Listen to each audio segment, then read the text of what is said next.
और जिस तरह जो हमारी पहली मुख्य मांग थी वीसी सर का इस्तीफा, उस पर ही थोड़ा बहुत नेगोशिएशन किया गया है। इसके अलावा जो हमारी 2 से 8 नंबर तक की डिमांड है वो सारी पूरी तरह मान ली जाएंगी, जैसा कि उन्होंने हमें आश्वासन दिया जैसे है। वीसी के मसले पे उस पर सरकार द्वारा यह फैसला लिया गया है कि वह वीसी सर को 6 महीने की छुट्टी पर भेजेंगे। साथ ही साथ एक रिटायर्ड जुडिशरी की जो है कमेटी बनाई जाएंगी, जिसमें 3 मेंबर सरकार के द्वारा हमें दिए जाएंगे। तो हमारी मांगी थी सिक्योरिटी चीफ इंचार्ज का मामला था या दूसरे मसले उन पे जो है बाकी जो डिमांड्स हैं किसी तरह का कोई नेगोशिएशन नहीं किया गया है। जो दूसरी जो हमारी डिमांड थी DSW, चीफ सिक्योरिटी ऑफिसर जो CSO हैं और रजिस्ट्रार, इनको सस्पेंड किया जाए और इनकी जो एडमिनिस्ट्रेटिव पोस्ट है उससे इन्हें परमानेंटली हटाया जाए। इसके साथ साथ जो डीन पीजेस हैं doctor KD Sharma, doctor Kapil Arora, doctor Dilip Bishnoi और डॉक्टर अतुल लिंगरा, इन सबको भी इनके पद से हटाया जाए। इसके साथ साथ तीसरी जो हमारी डिमांड थी वो यह थी कि CSO को परमानेंटली इस CCS के कैंपस से बैन किया जाए जब तक कि रिटायरमेंट नहीं है।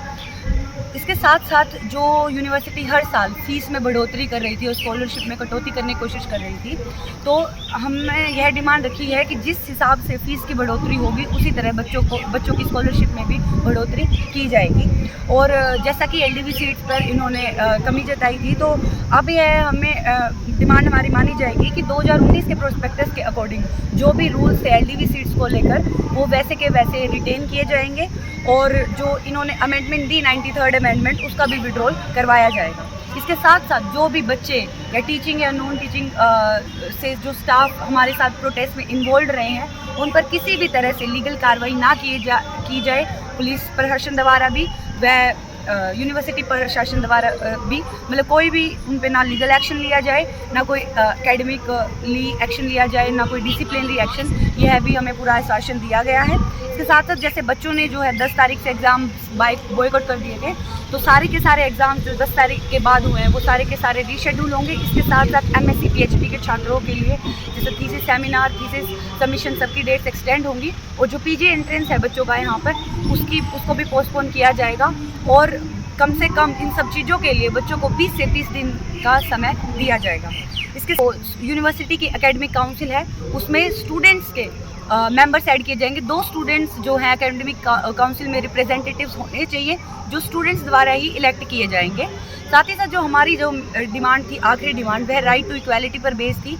यूनिवर्सिटी जो है JRF कैंडिडेट से ज़्यादा फीस लेती है, तो हमारी डिमांड के अनुसार जो है JRF और नॉन JRF कैंडिडेट्स की फ़ीस सेम होनी चाहिए। और साथ ही साथ जो MBA और फिशरीज़ के छात्र हैं उन्हें भी स्कॉलरशिप मिलनी चाहिए, जिस तरह और कोर्सेज़ के स्टूडेंट्स को स्कॉलरशिप यूनिवर्सिटी में दी जाती है। मैंने मेरी 5वीं डिमांड में मेंशन किया कि कोई भी लीगल एक्शन या फिर डिसिप्लिनरी एक्शन नहीं लिया जाएगा यूनिवर्सिटी या पुलिस एडमिनिस्ट्रेशन की तरफ से। तो उसमें यही स्पष्ट किया गया है कि पुलिस एडमिनिस्ट्रेशन की तरफ से जो भी यूनिवर्सिटी में झूठी FIR दर्ज करवाई गई है, बच्चों के खिलाफ कंप्लेंट्स दर्ज की गई है, उन पर कोई भी एक्शन नहीं लिया जाएगा। आज कुछ चीज़ें मैम ने बताई, हमें बोला गया था कि कुछ घंटों के अंदर ही वो आपकी सारी मांगें पूरी कर दी जाएगी, जिनके अंदर थोड़ा बहुत टाइम लगेगा, 2 दिन 4 दिन, वो भी उस टाइम पीरियड के दौरान सारी मांगें हमारी मांग ली। अभी हमें एग्जैक्ट ऐसे टाइम पीरियड तो नहीं बताया गया कि कब तक भेज दिया जाएगा। हमें ये आश्वासन पूरा दिया है कि बहुत जितना जल्दी हो सकता है ना, हम उतना जल्दी उनको यहाँ से छुट्टी पे भेज देंगे और कम से कम 6 महीने के लिए उनको छुट्टी पे भेजा जाएगा। और तब तक उनके ऊपर एक जुडिशरी कमेटी बैठेगी जिसके अंदर रिटायर्ड जज होंगे और एक प्रोफेसर होंगे जिसके ऊपर इंक्वायरी बैठेगी। बावल को हाँ, जो HU campus main campus India के अंदर जो कैंपस है वही सेम रूल्स बावल और कोल कैंपस के अंदर भी अप्लाई किए जाएंगे। आज विवाद को बात कर मैडम जो 15 दिन से लगातार छात्रों का आंदोलन चल रहा था, अपनी जो जायज़ मांगों के लिए, नई मांग नहीं थी बल्कि स्कॉलरशिप को बंद करने पे जब छात्रों ने HAU प्रशासन का विरोध किया तो उनके ऊपर चीफ जो